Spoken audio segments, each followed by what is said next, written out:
Welcome to Swimming with Allocators, the VC podcast from the LP perspective, with your hosts, Alexa Benz and Ernest Sweat. You ready? Let's dive in. So today on Swimming with Allocators, we have Evan Finkel and Charlotte Palmer, who are on the ventures team at Integra Global Advisors. Today, we're going to go through how LPs can provide meaningful feedback to emerging managers and trends and insights from investing in emerging managers across a number of geos, US, Israel, Latin America, and Europe.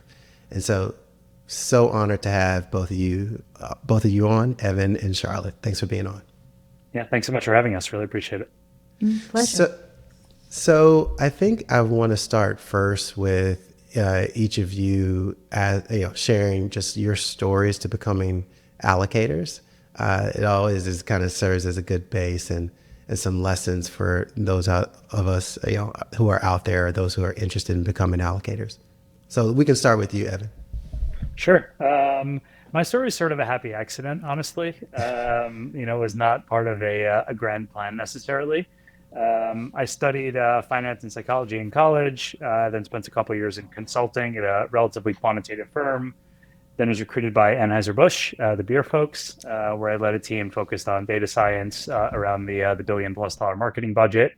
And then life took a little bit of a twist. I planned to go back to school. I was going to do a PhD in either applied math or quantum mechanics.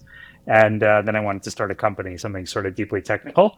And in doing that, I had met several months before one of the founding partners of Integra, before they launched the firm.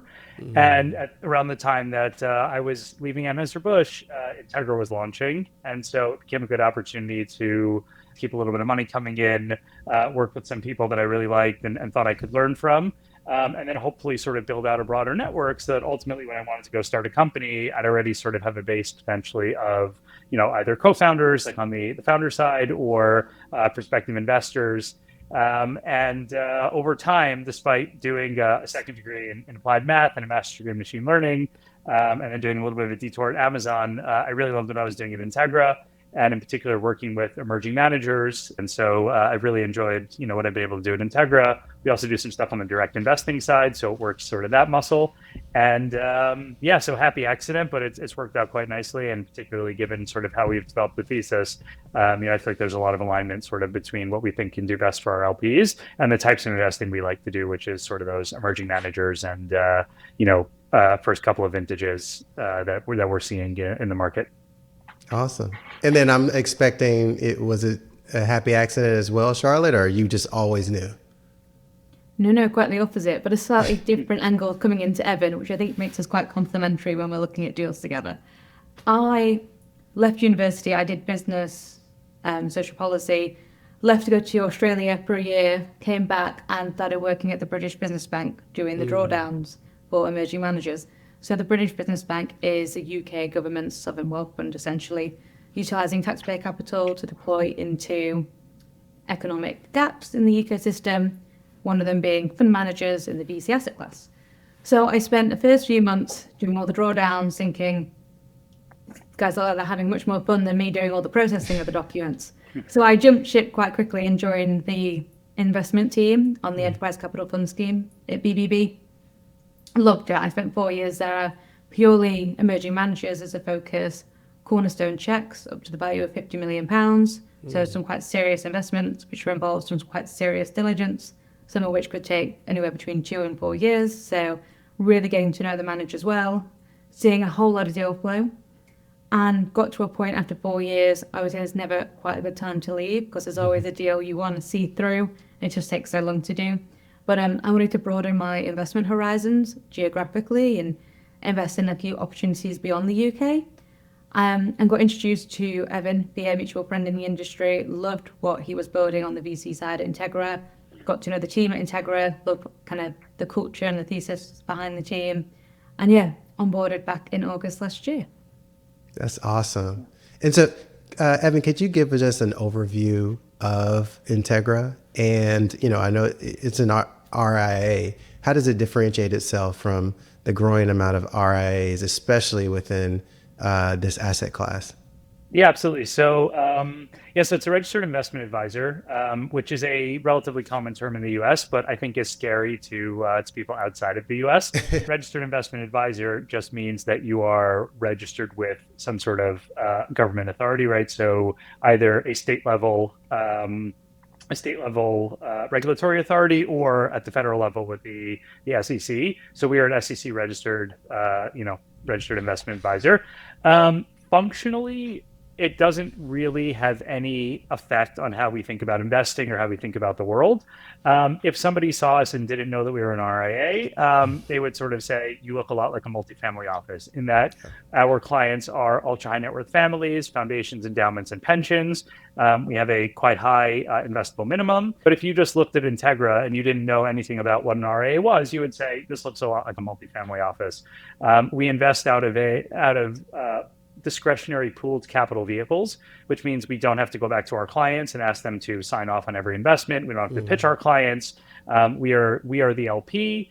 We are the ones who deal with the managers. We fill out a single set of subdocs. And so RIA is a designation that is important for a lot of areas of our business around regulation and compliance. But in terms of actually investing in venture capital funds, it really is no different than a fund of funds or a multifamily office or any other institution that just has a pooled capital vehicle and can deploy from there. That is a great overview, and so many threads I want to pull there. But first, kind of setting the stage, what is kind of the profile of the families that use you all as their kind of like essentially outsourced CIO? Sure. Yeah. Typically, the profile is, either again an ultra high net worth family, or it could be an institution that is looking at their wealth across a multi-generational time horizon, right? So they're unlikely to draw down all of their wealth, in the generation that generated that wealth. So they're thinking about how they can invest across a much longer time horizon. And what that tends to lead to is less of a need for liquidity, which means, we could have more alternatives, provided they are, fit the risk profile and the investment profile of these families, which typically they do. And we don't have to worry as much about sort of the day-to-day need for liquidity, or the risk of sort of, spending this money down in some sort of a short time horizon. And so that allows us to think about our investment program, I think, in a more creative way, in a more interesting way, and allows them to access opportunities, at bite sizes that make sense for them, and that maybe are a little bit more aggressive on the alt side than some of our competitors.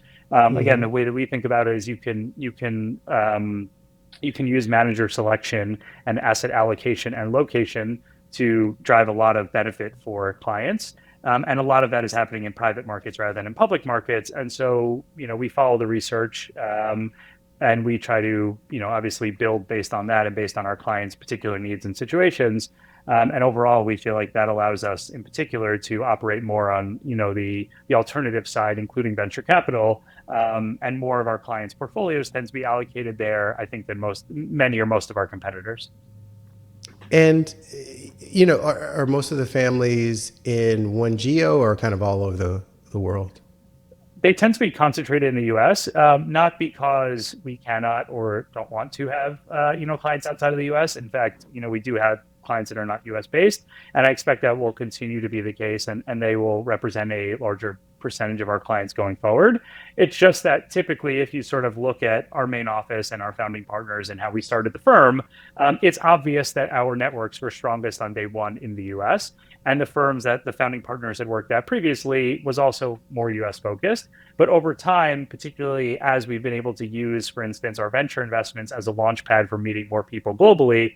And so my guess is that, if we look at the proportion now and, in 5 years, you ask me the same question, we will have, hopefully many more, both in absolute number and on a relative basis, families outside of the US. And we think that there's a large opportunity there because the option pool, or the pool of options, let's say, for ultra high net worth families, let's say in Europe. Evan, could you tell me about the venture book at Integra? Is it mostly a focus on kind of core established funds, or is it focused just on emerging managers, or is it just a combination of both?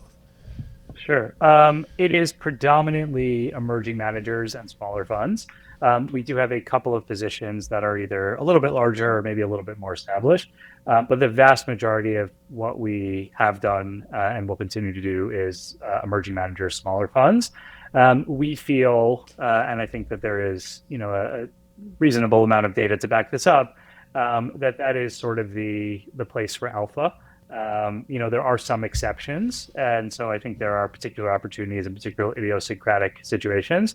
But I think the data really, if you follow that, it does sort of suggest that emerging managers, smaller funds are the place to be. And I think that intuitively that makes a lot of sense, right? In that it's fund one and fund two. Your fund tends to be a little bit smaller, so you're not necessarily getting wealthy off of management fees. You have to drive carry, right? You have to be thinking about not just what's going to be good for me right now, but how do I build LP relationships so I can raise a fund two or a fund three? How do I think about building a portfolio? Like, I think there are a lot of things that you have to really think about when, what matters to you is the carry, and what matters to you is making sure that you are building in a way that allows you to continue to raise funds in the future. I think when you get to a certain size, the numbers become much more challenging just in terms of returning a fund and what that looks like and the ownership and those types of things. But also, it is impossible, or nearly impossible, I would say, to be as motivated, when you're generating $20 million a year in management fees on $1 billion fund versus, $2 million on a $100 million fund, right? Or 400,000, right, on a $2 million fund, right? And so I think that there's just that intuitive aspect that feels like the motivation changes over time. And when you're first starting out as an emerging manager and you haven't necessarily collected all those management fees, you feel a little bit more internal motivation or intrinsic motivation to actually deliver returns. And so we just try to follow that data and sort of think through that in terms of crafting our program. Yeah, something that I've shared with friends, and I can't even remember who's told me this term, but there's definitely a delineation in venture capitalists, those who are post-economic and those who are not, right? And to really be competitive, there are exceptions of individuals and firms who have been post-economic and still acting like they're kind of like those PhDs of, poor, hungry, and desperate. Those are special kind of, animals. But it is something that I'm sure you guys have to, dig for. And it really sounds like it's shaped how you're going to approach kind of the bets you're going to make in venture. Charlotte, what do you think makes a great emerging manager today that's very different than even 3 years ago? This market is incredibly competitive. I think it's really tricky to be an emerging manager today as it was 3 years ago, but I would say more so especially today. I think a lot of managers got backed that maybe wouldn't have otherwise raised during the COVID bubble, and they're now coming back around to raise their next vehicles in this very competitive landscape where a lot of LPs have either stopped their commitments to venture or have a little bit more fear around venture. So it's a big pool of competitors and a small pool of capital to kind of fight for. What I think really makes you stand out and be a successful emerging manager in terms of fundraising, and I guess I'd answer it more in personality traits. One is entirely transparency with your LPs. We can see straight through you, or we can just Google you. So it's quite easy to find out if you're not telling the truth around things or if you're hiding something. Like a good due diligence process, it's best just be open and transparent. I would also say humble, and in the same regard as everyone is fighting, and I think there needs to be a level of you're also competing for those positions and you also want to be hungry, but don't oversell yourself. I'd rather someone just come and be honest about what they're giving and presenting than try and overpitch or oversell to me. Also someone who's a good communicator, so they're open and listening to feedback. Sometimes we're not able to invest in manager, e.g. we don't do micro funds. So if someone was raising in 10 million, it would fall beyond our appetite and ability to invest. I'd rather have a candid conversation with that individual who was seeking feedback than them be upset and make it a personal attack that I haven't invested. It just happens that they fall out the thesis. So I would say communication is key. If you want us to be able to invest in your next fund, it's action and reaction. And I guess having just a strong thesis that you stand behind and having that validated, I think makes you really stand out. You do not need a massive USP in this market. You just need to have conviction in what you're doing and doing it well. don't come to me and say, I want to do fintech if you've done biotech before and you have no validation of the two. So there needs to be a consistent story. You need to back yourself on that story. And you just need to continue being confident. It takes tenacity in this market to do it, and it's incredibly difficult. Hats off to any emerging manager who sticks with this. I think as LPs, we're very much respecting of how difficult this is and how long it takes and how hard it is.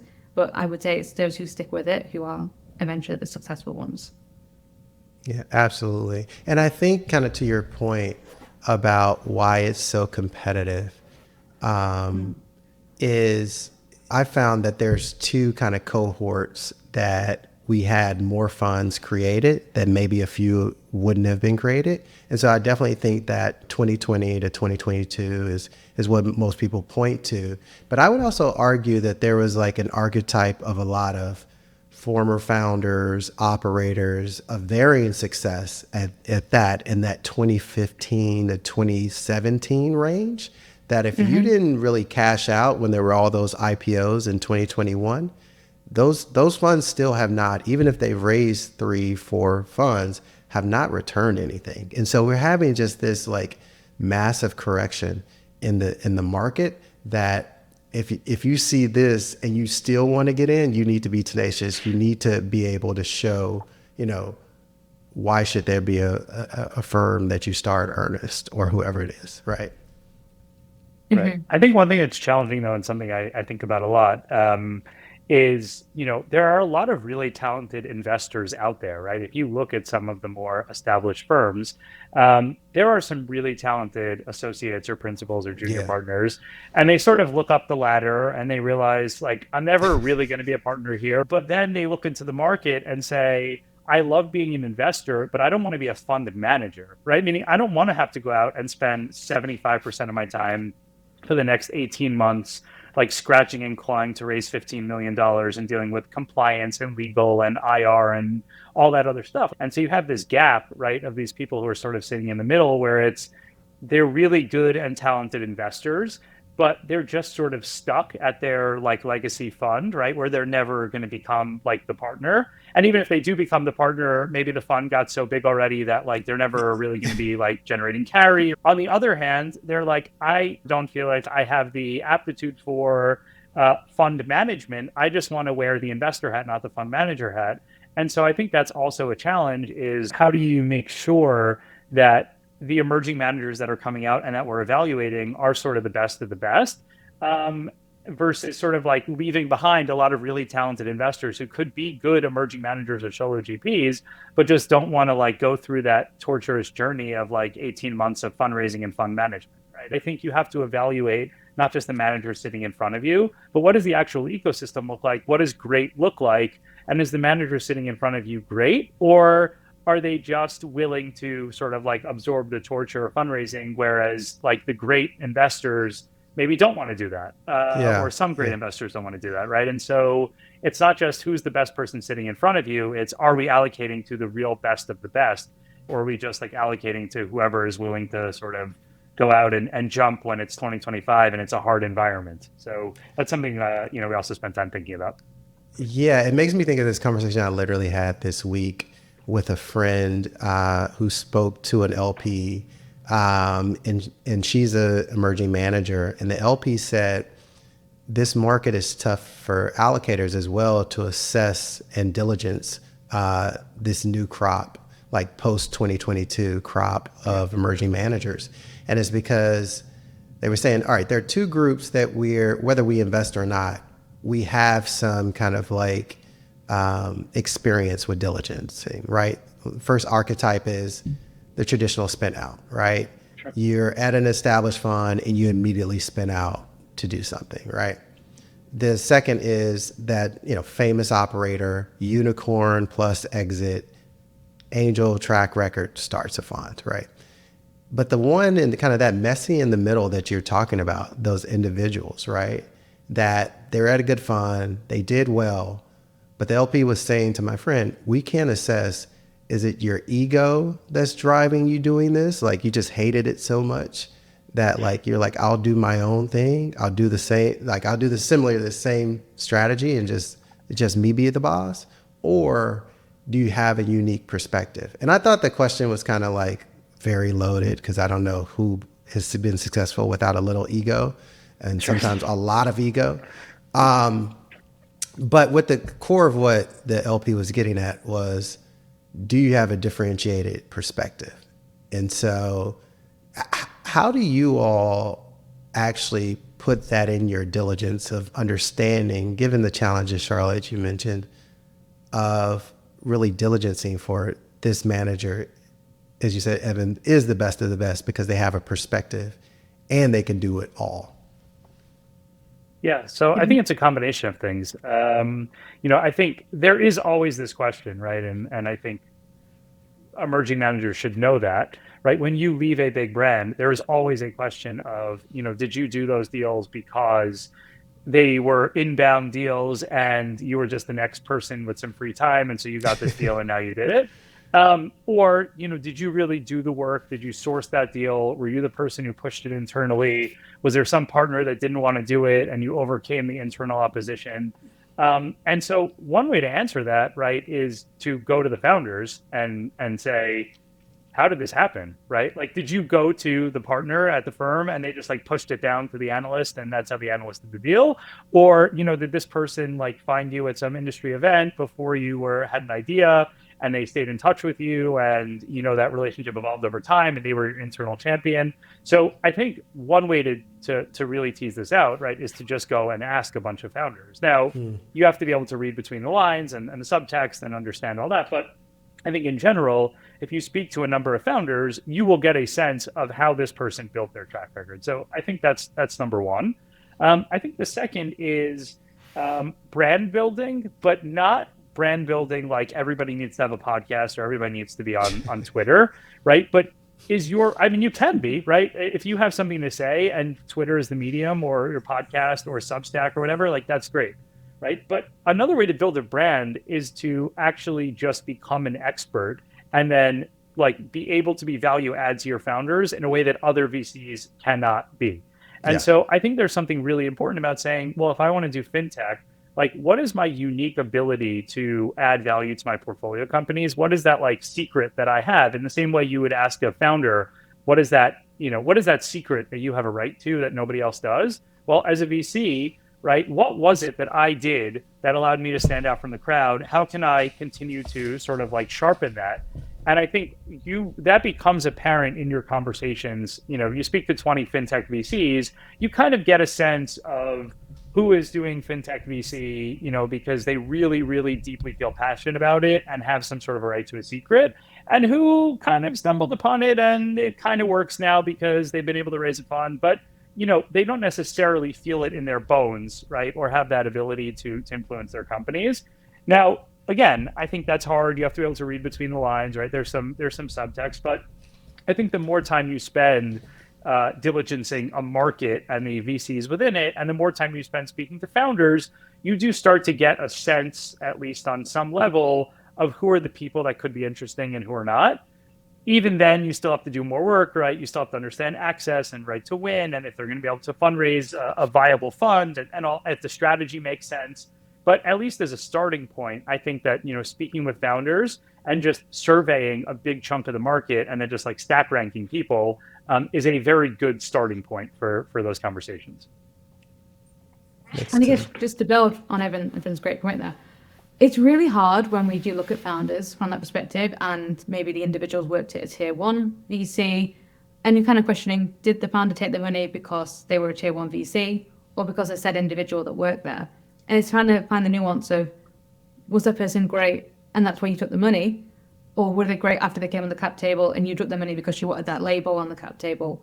And that's quite difficult. And I think we find the best way of getting through that is going for the off-book or off-list references and doing a little bit of a deep dive on LinkedIn. And you often find the references that are put forward are always all singing or dancing, this VC couldn't have been better. And it's great to hear that and have some validation. But I think getting the story behind kind of some of those off-lists or founders that have failed, where that investor have invested, and having a look through a different lens is also equally as helpful, if not a little bit more. Now we're going to take a quick break to speak with our sponsor. Today we have industry experts Idan and Jason Kropp. partners at Sidley's fast-growing emerging companies and venture capital practice. Jason, I know you were a recent addition to the Boston office, so you may not have as much context for this, but Idan, what are your clients? This is spring 2025. What are some of the things that your venture capital clients are asking you for advice on these days? Yeah, thank you, Alexa. So we work very closely with many LPs and venture capital firms, in formation and, throughout their life cycle and investment period and beyond. Recently, we've seen a lot of, so we tend to be more on the international side of those type of transactions. We see a lot of, foreign LPs investing in U.S. funds and U.S. funds investing in non-U.S. companies.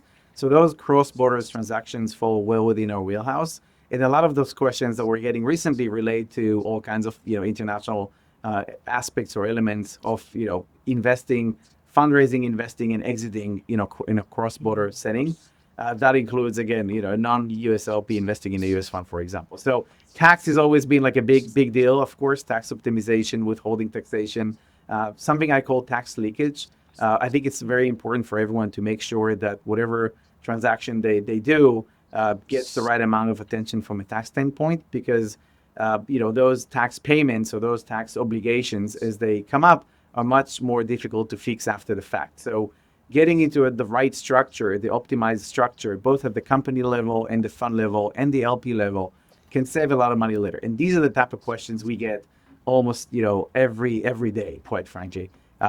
There's a lot of rules that are changing. There's a new administration in the US. There are tariffs. There are, geopolitical issues, and folks are, always concerned and trying to stay ahead of the curve. So those are the type of questions we're getting now. Hey, what should I do if I'm investing in a company that is outside of the US, or I'm a foreign LP, I want to invest in a US fund? Should I be concerned of 1, 2, and 3? And, that's the kind of stuff. Cross-border business. Your taxation expertise has never been quite so popular and in demand, I'm sure. And Jason, you are new to the emerging companies and venture capital practice at Sidley. What are some of your thinking on why to join this team? Oh, sure. Well, so picking up on some of the theme, although from my perspective, more as a company side lawyer, I work with companies from formation all the way through, financings, exits, IPOs, and life as public company. With the way that the market has been lately, the way the regulatory and government environment has been lately, there's obviously a lot of sort of uncertainty. My experience through several cycles is that uncertainty creates opportunity. And what we've been seeing in the market, and one of the reasons I joined Sidley, is that companies and investors in companies are looking to sort of figure out how to navigate that uncertainty and seize that opportunity. That might involve creating a novel, business strategy around healthcare payments or provision of legal services or payments or what have you. AI obviously is huge. Where those opportunities exist, there is oftentimes not real clear lanes within the regulatory framework, restriction structure. And so companies and investors in companies need to be really thoughtful from the early days about how to navigate those channels and to figure out how close you can get to the edge of an analysis versus not. On the company side, as Idan was saying with respect to structuring issues, if you attend to those kinds of questions early and with some sophistication, maybe not boiling the ocean on day one, but with some sophistication and care, you can really work carefully to seize that opportunity for both, yourself as a founder, but also your stakeholders. Thank you for joining us on the show. If you are an LP, GP, or founder interested in seeking Sidley's expert advice, you can find each partner's contact on Sidley's website. And now back to our LP interview.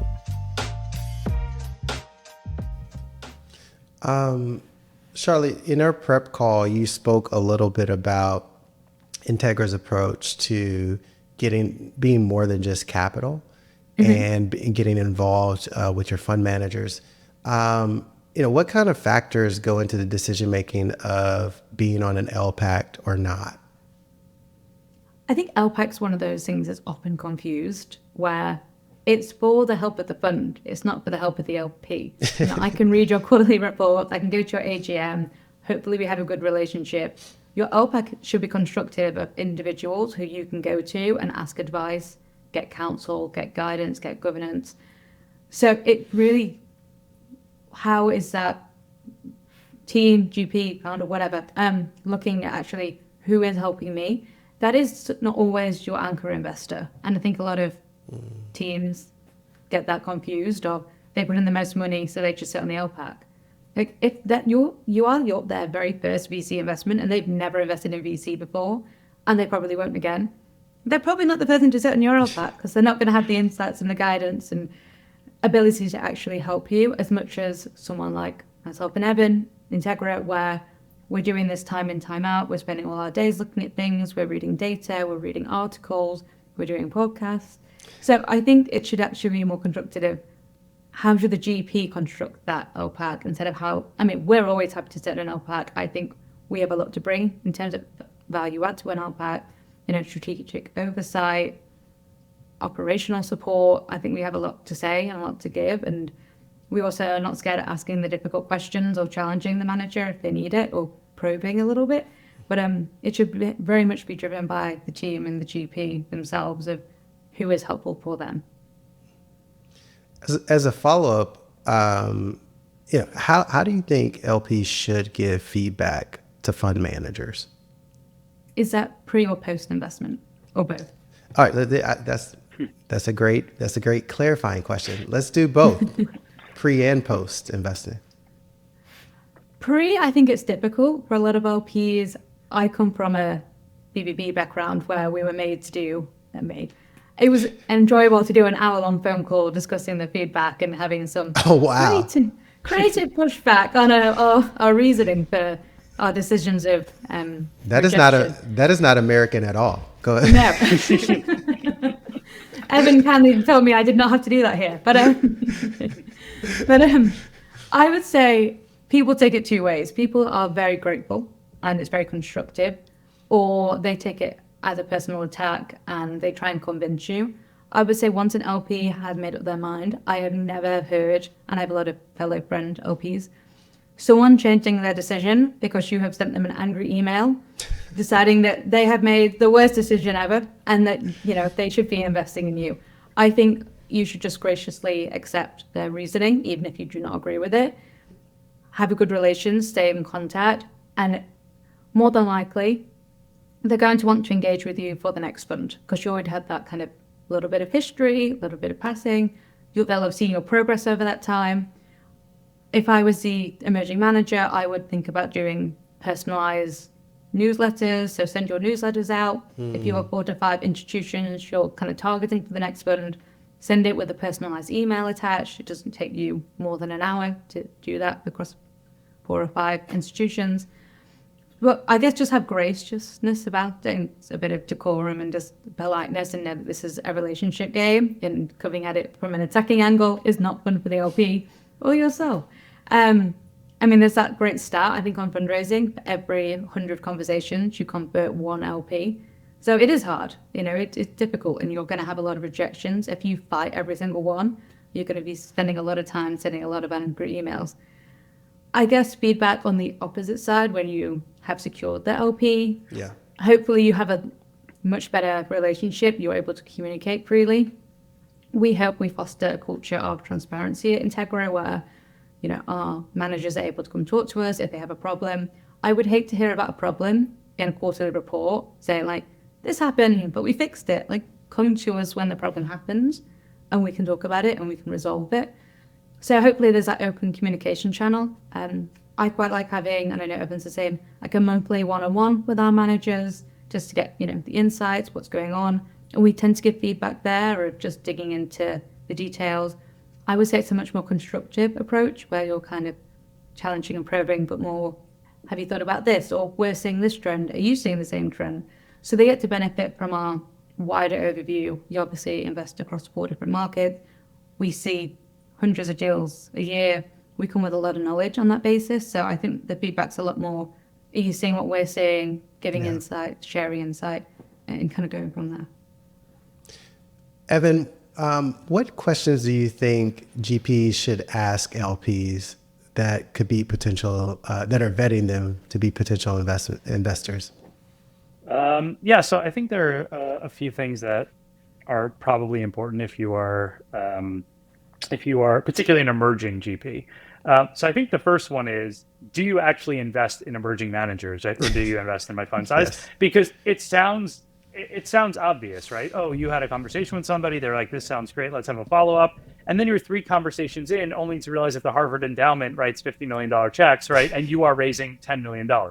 So I think what you need to figure out is, do you actually invest in emerging managers? Now, that doesn't mean that if they don't, you shouldn't build a relationship with them. Yeah. What it does mean, though, is that especially early on in fundraising, you need to be judicious about your time, and you probably should not be spending a lot of time with them. So I think the first question, and again, it sounds really obvious, but I hear so many stories of fund managers that are like, I never realized that endowment or that foundation, only writes $25 million checks. I'm like, okay, they probably would have told you that if you would have asked them, right? You would have known very early on. So I think that's one. And then sort of in a similar vein, right? Do you invest in my stage, my sector, my geography, right? If you're speaking to an institution, you're a European fund manager investing in Europe, and they only invest in the US, you should save everybody the time, right? Yeah. And so I think that sometimes, particularly in this market, junior people in particular, for better or for worse, have a lot of free time and they're kind of bored. And so you could take a call, right? And the GP is like, wow, I'm so excited. I have a call with this foundation or endowment. And the junior person is like, great, like I have something to do today. But the reality is, like, it's not relevant, or they don't have capital to deploy. And so I think that's really, like, first line of questioning has to be, and it should really be in the first call, or even like over email before you schedule that call, is my fund size relevant? Do you invest in my sector, stage, geography? Do you invest in emerging managers? So that's sort of number one.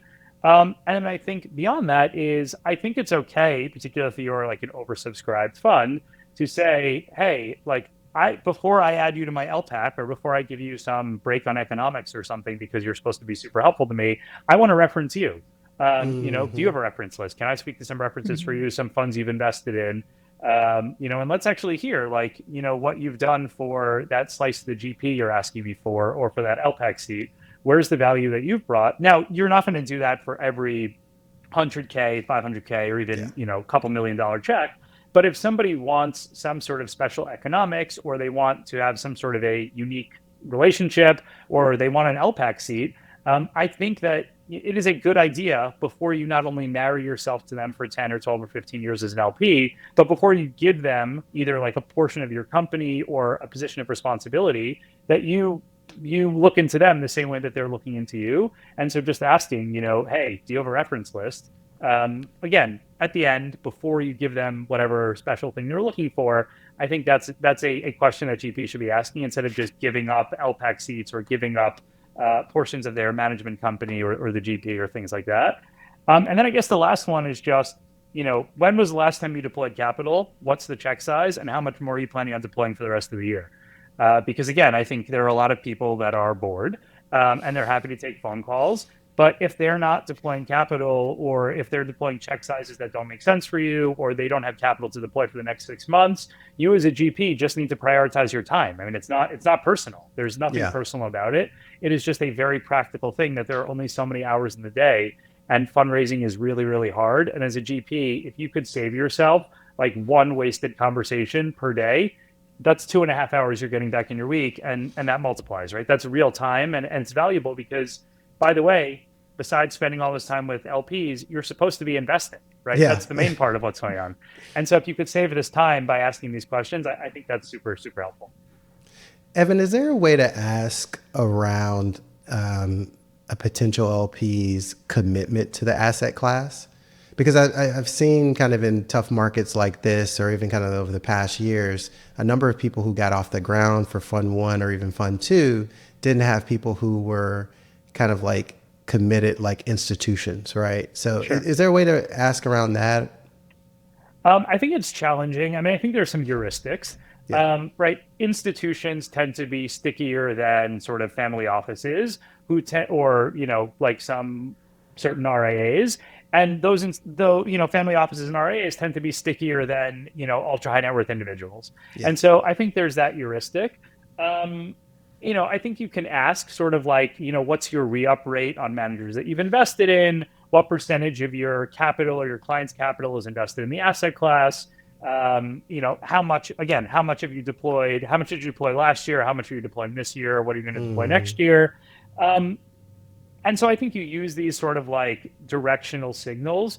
The challenge, though, right, is that whatever may be the case now may be very different than the situation in 3 years when you go to raise your next fund. So I think you try to increase the probability that your LPs will be sticky. But ultimately, there's an element that you control, which is your performance. And there's an element you don't control, which is either the macro environment or the idiosyncratic decisions of individual LPs. And so I think the way you sort of ask around it is those sort of directional questions. And hopefully you build a base that is robust and resilient enough that even if something changes, they'll be, for the most part, they'll be, long-term LPs. And then, of course, you will have some turnover. I think that's natural. But I don't know that you can sort of directly guarantee that. But I think there are heuristics you can use and some questions you can use that are directionally helpful. No, that's a great answer. And I think regardless of not being able to get like 100% answer, I think as a fund manager, it also probably impresses your the potential LP that you're a shrewd person who's asking the right things, right? Charlotte, in our prep call, we discussed kind of like culture building, and I think this is so fascinating right now, especially in this tough market, and as we're starting to see a lot of firms, contract. You noted that like most teams don't celebrate enough wins. How do you think they should, and what they should consider, and what's the impact on the firm? See, it's funny because I asked you this when you hit the episode milestone. And I didn't have a good answer. I think it's one of those things that I love asking it because everyone always says, oh, we didn't do anything. And it seems such a shame because as an LP, I can appreciate how hard this journey is, getting to first close or getting to final close after, converting all those LPs at different stages. And it's not a, 1 month journey. You're putting time and effort and your weekends, and you've definitely made sacrifices along the way. And I don't think it needs to be a big thing. It could be going out for a drink at the pub. I just think it needs to be marked by a milestone of we achieved something and we put all our time and effort into doing this, and there's an acknowledgement of doing this and that we've got here and we've reached that milestone. And otherwise, I think this industry just takes over a little bit, and it is definitely not a 9 to 5. And I think if you just steamroll into great first close, now we're investing, and final close, and we continue investing, and fundraising's happening again, 9 months time because you're constantly fundraising. I think you maybe don't sit down and appreciate and reflect of how far you've come on that journey, and you should maybe keep having milestones to say, okay, we're a year in, or we're 2 years in, reflect how far you've come on the journey, because I think everyone every day gets better at doing this than they were, the day before, or the year before, or the decade before. And I think it's nice to kind of, have that reflective stance on it. So true. Yeah. Evan, kind of to that point of kind of like the result of if you have a good culture or not, what's your perspective on succession planning or even thinking about that when, assessing a firm? Yeah, this is a really tough one. So I guess this is a little bit of a cop-out. It's less of a day-to-day issue for us only in that we're doing emerging managers, smaller funds, right? There tends to be less of this issue. But we do have some funds in the portfolio, right, that are a little bit sort of more mature in their firm building journeys. This is a huge problem, actually. Succession planning is a really, really big problem. I guess the example I like to give, so in Israel, the ecosystem really started in earnest like in the early 90s. And then you had this like first generation of VCs, and there were some really talented, like, again, associates, principals, junior partners. But the founding partners didn't really want to leave or give up control. And so over time, these people sort of left, and they became the second and third generation of Israeli VCs, which was actually great for the ecosystem. But it was a little bit more challenging for LPs because as an LP in a fund, you would like the best investors to be making the decisions. And that wasn't really what was happening. And it was actually a sort of a short-sighted decision for the founding partners of these firms, because they could have given up some equity, they could have given up some of the GP, they could have given up some of the management company, and they could have continued building the firm. And long term, they would have been much better off than what actually wound up happening in a lot of cases. And so I think succession planning is really, really challenging. Ultimately, I think in venture, we have not done a very good job. And part of that is because there's no way to enforce succession planning, right? So as an LP, you don't really have the power to, tell a GP it's sort of maybe time to go. As a GP, it doesn't really cost you much, at least in the short to medium term, in obvious ways, to just like keep sticking around and collecting part of the management fee and the carry. And so I think what we've seen is, in a lot of cases, people stick around longer than they should. And again, if they step back and they kept a slice of the carry management fee, but they really promoted internally, I think they would actually be better off long term. But I think incentives are a little bit wonky, particularly in venture.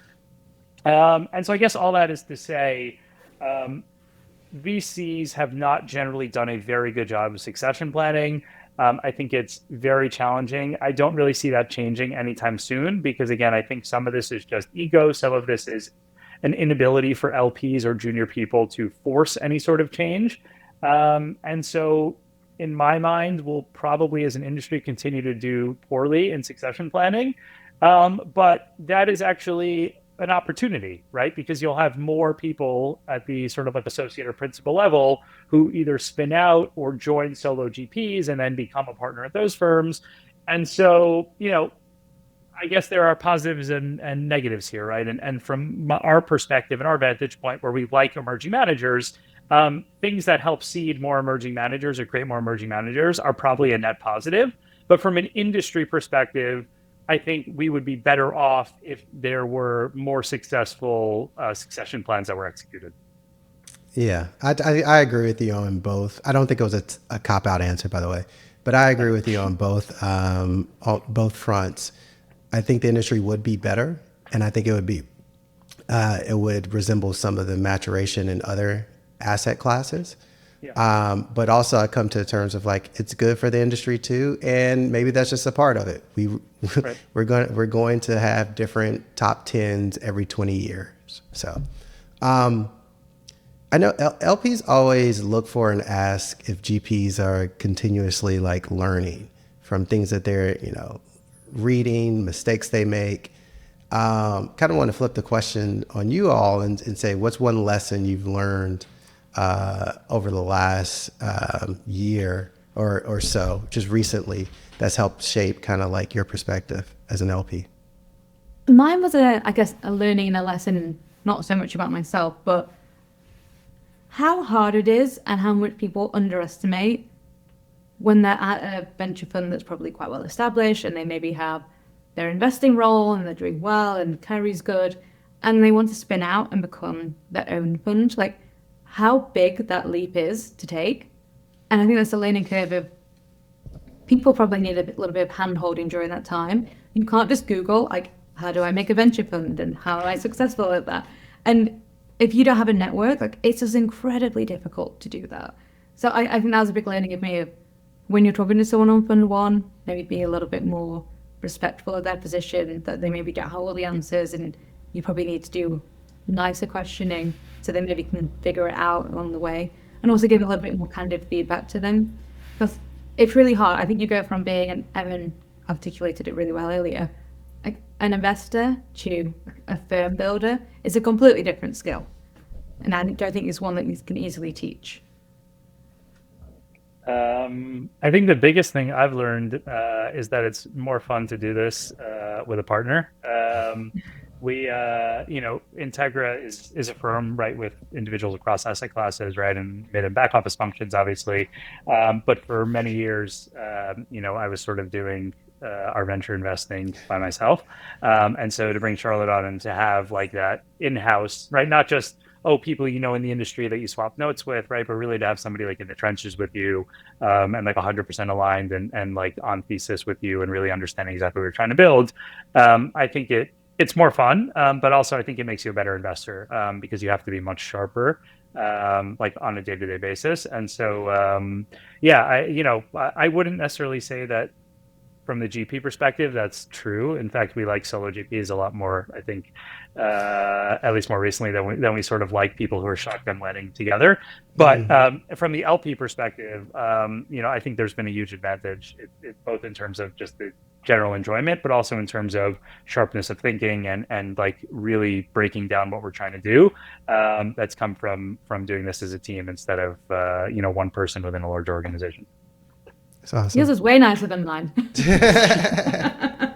Well, I don't want to ask another question because that was such a great way to end it. But I want to thank both of you, Evan and Charlotte, for joining us on the podcast. Thanks for being on Swimming with Allocators.